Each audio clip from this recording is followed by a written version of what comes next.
Tahu nggak dia gini? Dia ngelihat misalnya mas saya ya, ini anak saya tuh tidur, dia gini. Wah. Ternyata katanya dibunuh di taman itu.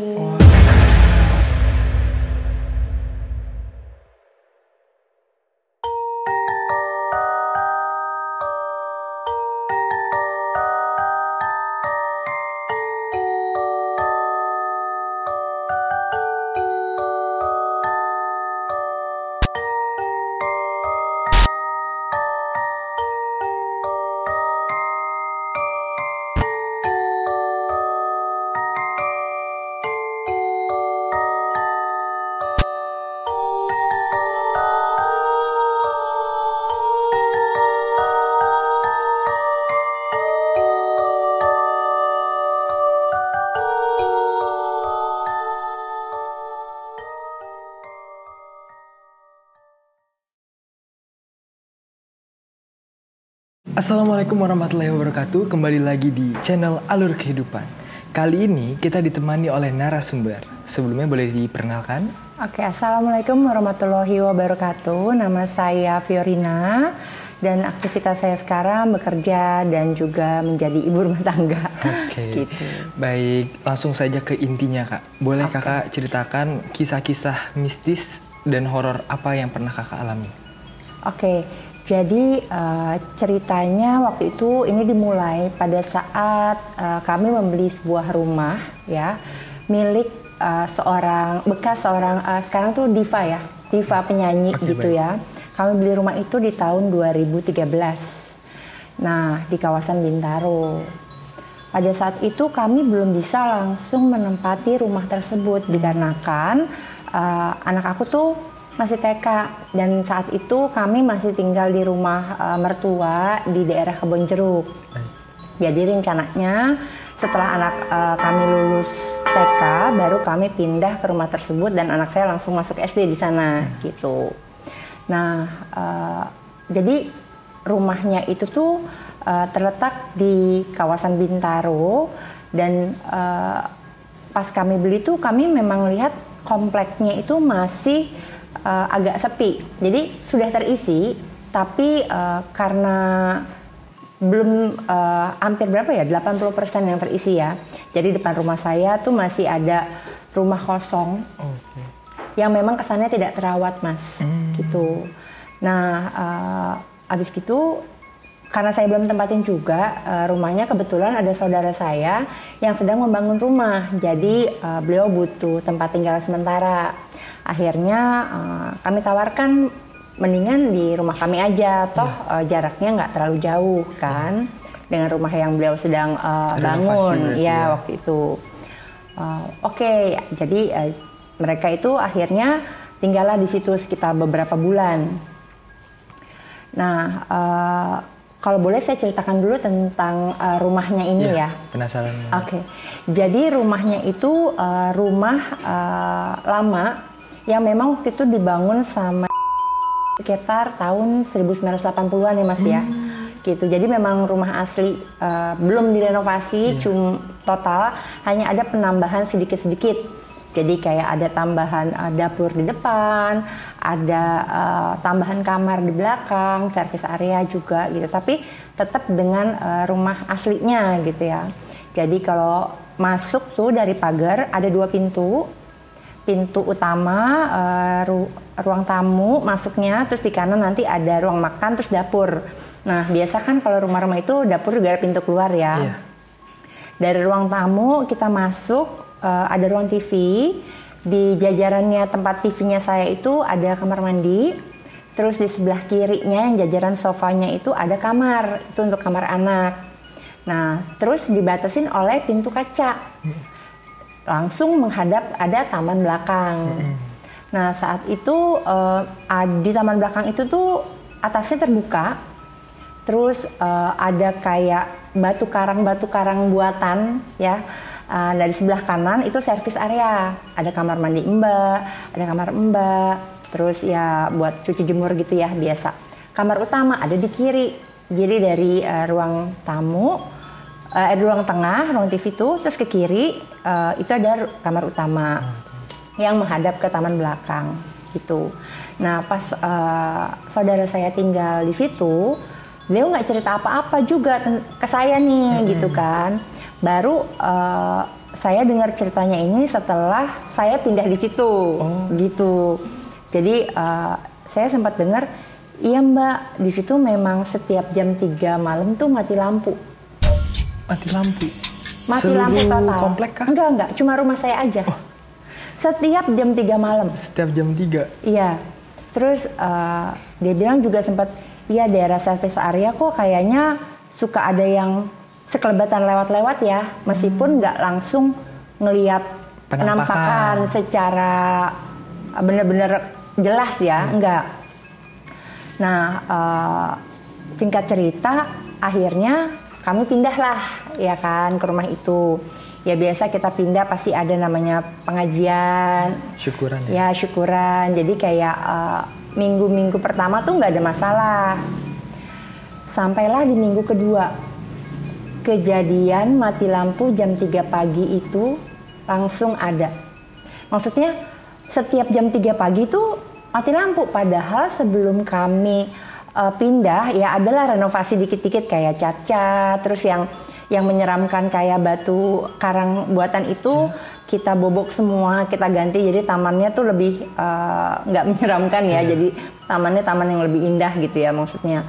Terus kelistrikan kami ganti karena dengar cerita mati lampu, kalau misalnya belum azan subuh tuh katanya meskipun sekelilingnya turun nggak mau nyala gitu kan, dinaikin mati lagi, dinaikin mati lagi. Waktu saudara saya itu cerita, baru bisa nyalanya lagi pas azan subuh. Oh berarti itu mati lampu nggak main asal dinaikin langsung nyala lagi, tapi benar-benar mati aja nunggu azan subuh baru bisa nyala? Iya, jadi anehnya tuh kan kita pikir begitu kita pindah karena dengar cerita itu, oh kayaknya kelistrikan nih. Betul. Ya kan, logikanya oh mungkin listriknya nih. Akhirnya makanya sebelum kita pindah ke rumah itu listriknya kita ganti tuh, mungkin kabelnya udah tua ya kan, kita ganti. Terus kejadian lah tuh pada suatu malam mati jam 3. Terus saya sama suami saya lihat-lihatan kan, apa listriknya? Enggak, kan udah diganti. Iya. FYI aja, daya listriknya rumah kami itu 3.300. Oh, cukup besar. Cukup besar. Jadi kan nggak mungkin ya kalau misalnya kekurangan daya ya Mas ya. Jadi kan yang nyala itu paling kalau malam AC ya, AC 1. Karena kami kebetulan masih tidur bersama sama anak ya kan. Terus paling lampu depan, lampu taman, kulkas yang nyala 24 jam. Itu aja kan nggak mungkin ya kalau 3.300 itu turun gitu atau misalnya kurang dayanya. Kita pikir ada apa ya? Ternyata kok masih mati juga, bukan kelistrikan nih berarti. Suami saya pun takut ada orang yang berniat jahat, ya atau mau merampok atau apa kita nggak tahu ya. Karena kok masih aja kejadian setiap jam 3 mati. Akhirnya saya dan anak saya itu dikunciin sama suami saya di kamar. Karena kan tadi kalau ingat ceritanya akses kamar ke rumah utama itu dibatasin hanya sama pintu kaca. Sedangkan tamannya itu bolong kan atasnya. Jadi orang bisa aja loncat. Kebetulan di sebelah rumah saya itu ada taman.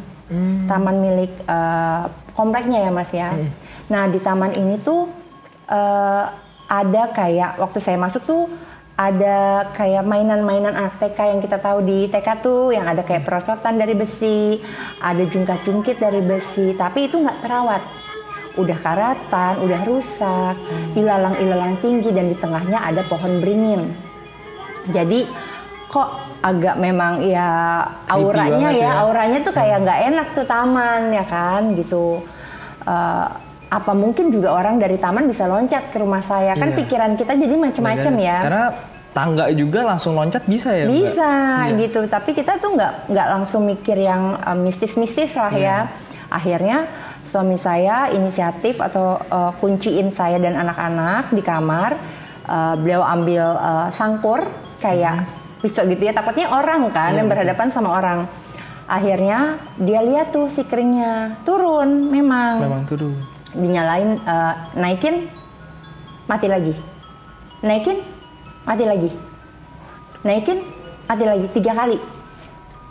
3 kali nggak mau nyala. Terus beliau jalan ke arah service area karena kan memang dengar-dengar dari cerita saudara saya yang sempat tinggal di situ, katanya di situ auranya nggak enak ya Mas ya. Beliau sambil ngerokok katanya, terus dia bilang gini, dia ngomong sendiri, tolong ya, jangan ganggu saya dan keluarga saya. Saya tahu kalian ada di sini, kita hidup masing-masing.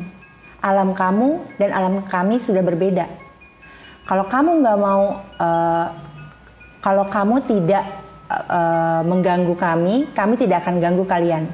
Kalau kalian mengganggu kami, saya akan pindahkan. Ajaib Mas. Tiba-tiba habis ngomong kayak gitu, nyala lampunya. Tanpa diinin lagi? Tanpa dinyalain. Wah. Tanpa dinaikin screen-nya. Tiba-tiba nyala aja. Tiba-tiba nyala. Kita sampai saya kan nunggu di kamar ya. Saya nunggu di kamar, saya nggak boleh keluar sama suami saya. Saya cuma ngintip dari jendela, gitu kan, di kamar ada jendela yang memang ke arah service area. Nyala Mas. Itu merindingnya. Nggak perlu dinaikin, nyala sendiri. Wah. Nah, tapi pada saat itu enggak sih akhirnya kan, oh ya ini berarti bukan orang yang iseng atau emang bukan ada orang jahat, tapi kenapa langsung terlintas di pikiran langsung ke, kayaknya nih emang mistis nih, berkaitan dengan mistis. Itu sadarnya kenapa ya mungkin tuh Mbak? Karena kita udah memikirkan yang rasional kayak kelistrikan kita udah pikirin. Sebelum pindah kita udah ganti, ya kan? Listrik-listriknya kita udah ganti. Terus masalah orang, ya kita takut ada orang yang mau jahat, udah diperiksa seluruh rumah nggak ada orang. Terus apalagi? Akhirnya suami saya cuman kayak mungkin insting kali ya. Dia ngomong kayak gitu, tiba-tiba nyala, percaya nggak percaya Mas.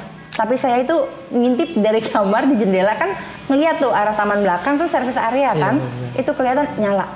Wah, alhamdulillah ya. Aduh itu merinding sih, bukan aja astagfirullahaladzim, ternyata gitu kan, ternyata selama ini gangguannya ya ke arah situ gitu kan, bukan dunia kita. Karena saya itu memang apa ya, orangnya agak skeptis. Nggak gitu percaya atau yang kayak gitu-gitu awalnya ya kan. Kejadian itu agak membuka mata saya dengan yang tak terlihat ya. Terus kita mulai lagi, hiduplah tuh, nggak ada lagi dia mati lampu tuh jam 3 pagi. Berarti udah nggak ada gangguan? Udah nggak ada, setelah suami saya ngomong, saya tahu kalian ada, saya sekarang pemilik baru rumah ini, tolong kalian jangan ganggu keluarga saya, terutama anak-anak saya atau kamu akan saya pindahkan. Yang langsung nyala, nggak ada lagi gangguan. Wah, Alhamdulillah. Percaya nggak percaya, itu kejadian nyata. Gitu. Nah, seterusnya pada saat itu ada lagi nggak Mbak di rumah Mbak nih gangguan selain ada, dan ini yang paling apa ya? Ini kisah yang nggak akan pernah saya lupain seumur hidup. Karena itu bener-bener kejadiannya sama saya sendiri. Jadi pada suatu malam, kita tuh sekitar jam berapa ya? Jam 12:30 kayaknya ya. Anak-anak udah tidur. Kebetulan kan kita tidur masih satu kamar ya. Jadi kamar depan nggak dipakai gitu. Anak-anak masih kecil-kecil, tidurnya bareng. Jadi kejadiannya di kamar tidur. Kalau ingat tadi ceritanya adalah kamar utama kan di luar bangunan utama kan, yang langsung hadapin nama taman belakang. Begitu masuk dari pintu itu di sebelah kiri ada TV, di sebelah kanan itu ada tempat tidur anak saya, terus ada tempat tidur saya, terus lurus dari pintu juga mentok itu ada lemari dan ada kamar mandi dalam. Jadi tempat tidur saya dan kamar mandi dalam itu sejajar Mas. Tempat tidur dan kamar mandi itu sejajar. Tapi pintunya enggak ya, pintunya enggak sejajar. Jadi sejajar dengan dinding pembatasnya aja. Nah kebetulan saya tidur itu di sebelah kanan. Nah suami saya tidur di sebelah kiri sisi tempat tidur yang memang langsung berhadapan dengan jendela nih suami saya. Nah saya di sebelah kanan yang bersisian dengan kamar mandi, dinding kamar mandi itu. balik lagi tadi sekitar jam 1:30 atau jam 1 malam, saya lupa, anak-anak udah tidur. Kita biasa ya suami istri habis cerita-cerita ngeliatin handphone masing-masing ya, browsing.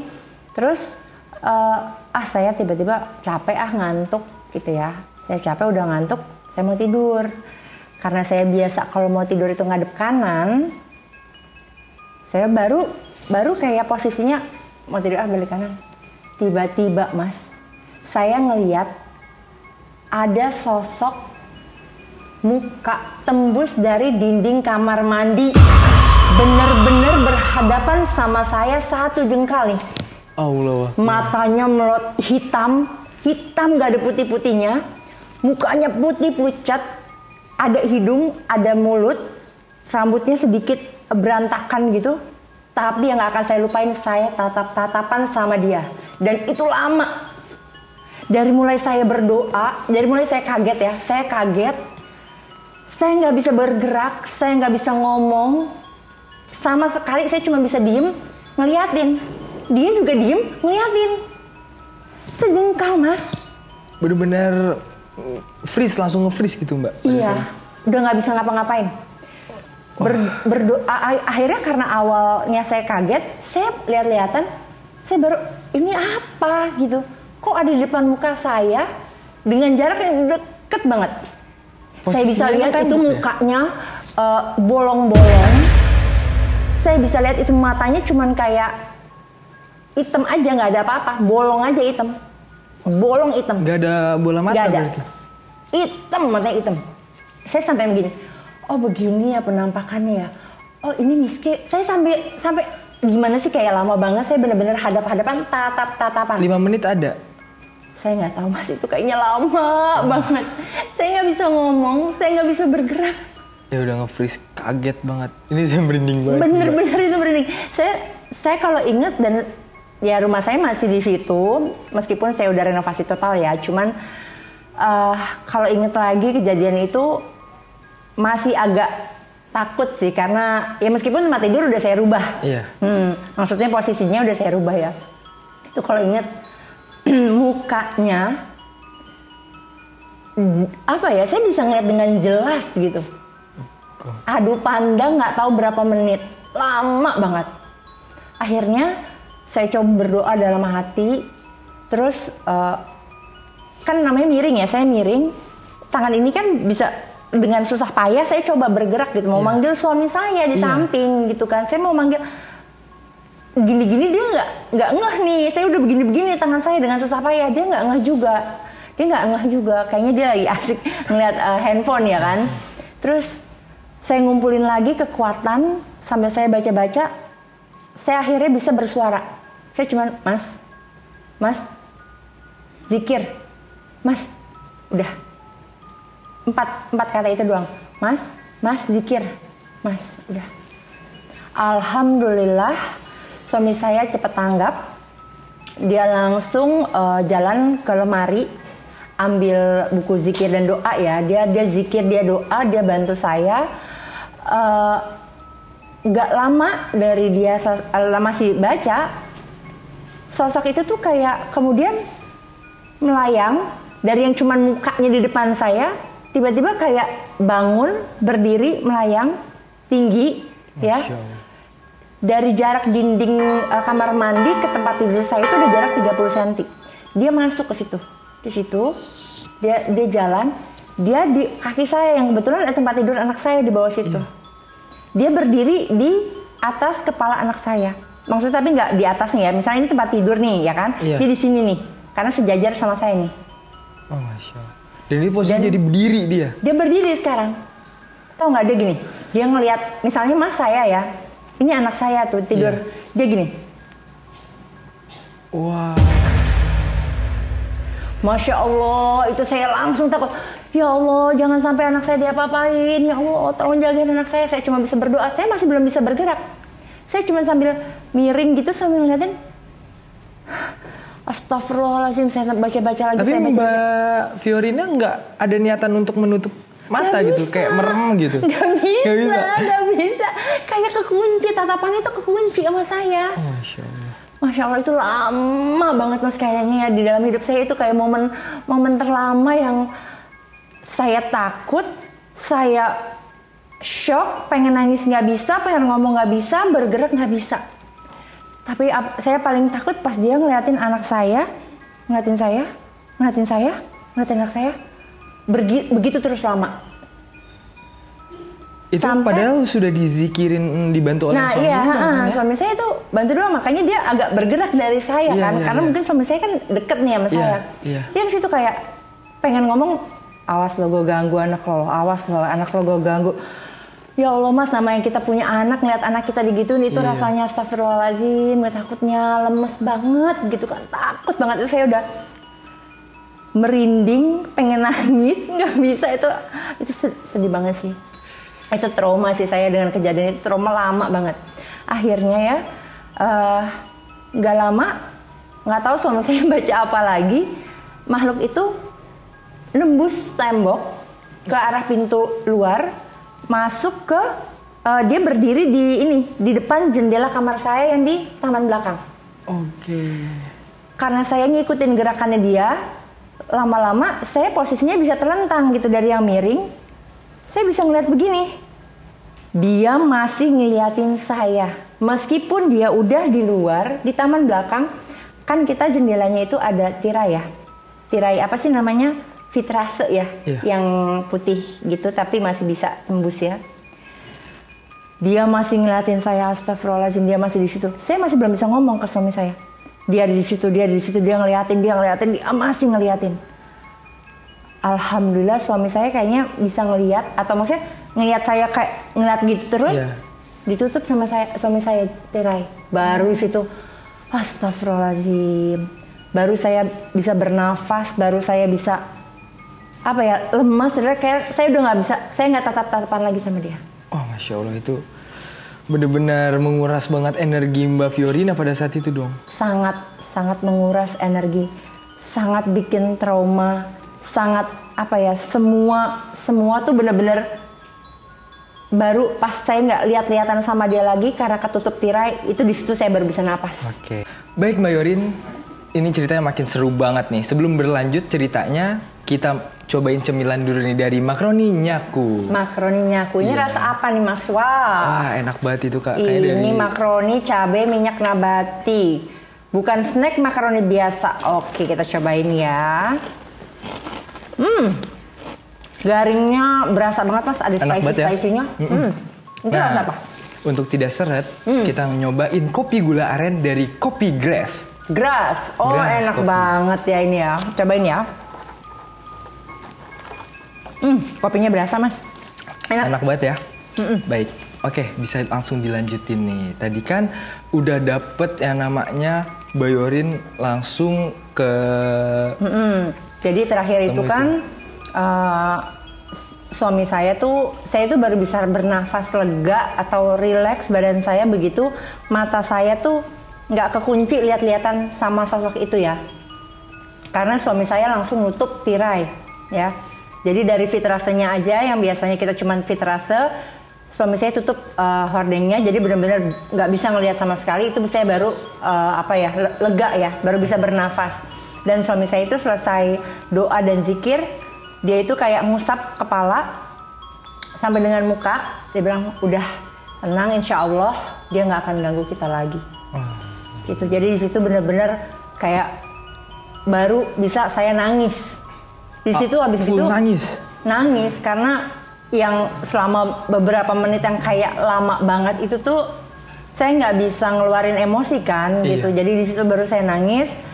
Suami saya nenangin, akhirnya ya alhamdulillah bisa tidur malam itu gitu. Terus jadi nih Mas, setelah ceritanya itu saya tuh baru tahu ya, kan kebetulan suami saya tuh karena kita warga baru didaulat sama RT RW yang di sana itu untuk jadi kayak kepala keamanan lah ya gitu di sana. Nah terus satpam itu cerita lah gitu kan, security itu cerita kan di taman yang sebelah samping rumah saya itu yang memang agak spooky itu ada pos satpam. Oh iya. Tapi nggak berani security itu jaga di situ kalau malam. Oh jadi nggak ditempatin? Kecuali satu orang, almarhum Pak X lah kita sebut ya. Almarhum Pak X ini doang yang berani jaga malam di pos satpam itu. Karena kalau yang lain bilang suka diganggu kalau jaga malam di situ. Karena memang apa ya, aura negatifnya tuh kuat banget kalau katanya gitu ya. Di taman yang samping di taman rumahnya samping Mbak rumah Fiorina persis, ini ya? Iya gitu. Nah, karena ada pohon beringin, terus di depan rumah saya juga kan ada pohon apa ya, saya lupa, pokoknya agak rindang. Akhirnya suami saya inisiatif lah untuk beberes, maksudnya suami saya minta security untuk tolong bantu tebangin pohon depan rumah saya sama pohon beringin yang di taman itu. Jadi taman itu tuh yang tadinya ilalangnya gede, tinggi-tinggi, akhirnya ditebas, terus mainan-mainan yang udah rusak-rusak itu dan nggak kepake dibuang. Jadi dikasih lampu biar auranya nggak terlalu serem kan, karena kita ada anak kecil juga gitu. Terus pohon beringin itu ditebang, diminta ditebang, nggak ada yang berani. Kata satpam, kata security yang di sana, Pak, yang itu mah nggak boleh ditebang, katanya ada isinya. Suami saya kan tipe orang yang enggak lah gitu, itu pohon doang, jangan percaya kayak begitu, musyrik gitu kan. Udah akhirnya gak ada yang mau kecuali si Pak X ini yang memang dia itu berani lah, almarhum ini berani gitu kan. Akhirnya ditebanglah 2 pohon itu gitu, ditebang 2 pohon itu, dan suami saya bilang kasihin apa sih, oli bekas ya supaya nggak numbuh lagi, mati sampai ke akarnya. Udah setelah ditebang beberapa saat memang nggak ada kejadian, tapi di depan rumah saya tuh, jadi rumah saya ada rumah di sebelah sini sama rumah di sebelah sini. Rumah yang sebelah sini tuh pasangan baru juga, punya anak bayi. Nah yang ini yang kosong nih, depan rumah saya yang satu lagi tuh kosong. Rumahnya kosong, katanya sih punya pensiunan, udah dibeli, cuman belum ditempatin, belum diisi. Jadi belum direnovasi, belum diisi, masih kesannya angker lah itu rumah. Setiap maghrib, tetangga saya ini yang punya anak kecil, pasti nangis teriak-teriak tuh anaknya. Pasti nangis teriak-teriak anaknya. Nah, kalau kata orang-orang sana ya, maksudnya kayak atas security kan juga memang orang-orang sana ya, katanya di sini mah memang Pak ada miske sebutannya. Jadi dulu ada, maaf PRT ya, asisten rumah tangga gitu ya, di salah satu rumah di situ yang pacaran sama tukang bangunan yang bangun-bangun rumah di situ. Pacaran, ternyata hamil, terus karena ternyata kuli bangunan itu udah punya keluarga, udah punya anak istri di kampung, terus asisten rumah tangganya ini kayak minta pertanggungjawaban mungkin ya. Saya nggak tahu lah, ini saya dapat cerita juga soalnya. Ternyata katanya dibunuh di taman itu. Ini untold story. Ini untold story nih, ternyata ada kejadian kayak gitu. Tapi tahun berapanya saya nggak tahu ya. Maksudnya itu kejadiannya memang udah lama gitu. Kejadiannya udah lama dan katanya yang ART-nya itu jadi miske karena hamil, katanya gitu. Cuman saya nggak tahu ya, wallahu alam itu bener apa nggak saya nggak tahu. Itu saya cuma dengar aja. Karena udah dirapihin ini taman sedikit-sedikit sama suami saya, katanya pindah ke rumah depan lah itu si penunggu-penunggunya ini, penunggu-penunggunya dari pohon pindah ke rumah depan. Nah terus mungkin ya lagi jalan aja ke rumah saya, yang makanya saya sempat ngelihat ini dari taman sebelah, tapi memang bukan bukan tinggal di rumah saya, cuman lewat aja kayaknya, dan kebetulan mungkin frekuensi badan saya lagi turun makanya bisa sampai ngelihat kayak gitu. Jadi benar-benar ada berkesinambungan ya untuk cerita-ceritanya ya. Jadi dari cerita-cerita itu saya mungkin kayak gitu. Tapi ya alhamdulillahnya sekarang ya udah mulai ramai, kompleks saya tuh udah terisi semuanya. Terus taman juga udah dari yang serem akhirnya sekarang malah dibikin lebih bagus lagi. Ada area buat main pingpong, ada meja sama payung-payungan, free wifi gitu. Jadi jadi udah rame dong Mbak sekarang. jadi rame, jadi udah jauh dari kata serem deh gitu ya. Dan sampai saat ini udah nggak ada gangguan-gangguan lagi ya. Alhamdulillah rumah juga kan udah direnovasi, jadi mungkin aura-auranya udah keluar gitu kali ya. Jadi udah nggak ada sih, alhamdulillah gitu. Dan alhamdulillahnya saya udah bisa bangkit gitu. Tadinya kan beberapa bulan itu saya takut di kamar saya sendiri. Saya takut mandi di kamar mandi saya gitu karena kamar mandinya itu kayak saya ngerasa itu kan dia keluar dari kamar mandi gitu kan.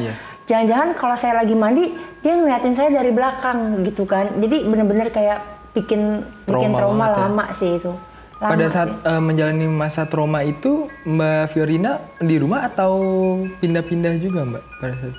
Di rumah, tapi ya alhamdulillah suami saya juga maksudnya support gitu. Kayak abis gitu kita mulai maksudnya yang tiap hari tuh kita ngajiin tiap Jumat, pokoknya bener-bener yang udah nggak ada apa-apa, kita percayanya sama Allah aja gitu. Jadi nggak ada yang perlu ditakutin, mereka memang ada tapi ya insya Allah nggak akan ganggu kita lagi. Nah gitu. berarti Mbak Fiorina ada pesan-pesan nggak nih untuk ke keluarga Alur Kehidupan bahwasanya mungkin kita nggak boleh takut atau sebagaimana? Iya, sebenarnya sih memang mereka ada, mereka yang tak terlihat itu ada. Tapi kita harus ingat kalau misalnya kita udah beda alam, mereka di alam mereka, kita di alam kita, dan sesuai dengan kepercayaan agama masing-masing ya. Kalau kita nggak boleh takut sama yang kayak gituan. Memang saya akuin saya sempat trauma, saya sempat down banget karena benar-benar kejadian itu nggak akan pernah bisa saya lupain. Di depan muka saya cuma jarak berapa? 10 cm, tatap-tatapan yang lama banget itu sangat membekas gitu. Tapi alhamdulillah bisa, karena kita harus percaya sama ya pencipta kita dan kita nggak boleh takut sama yang tak terlihat. Alhamdulillah, siap. Berarti sampai sekarang sudah enggak ya? Alhamdulillah, dan jangan sampai ada lagi, nggak mau. Siap, terima kasih banyak Mbak Fiorina telah mau hadir di Alur Kehidupan untuk episode kali ini. Dan terima kasih banyak juga untuk para supporter kita, untuk para sponsor kita. Ada Grass Coffee dan ada juga Makroni Nyaku serta Mopes, motorcycle apparel terbaik di Indonesia. Wassalamualaikum warahmatullahi wabarakatuh.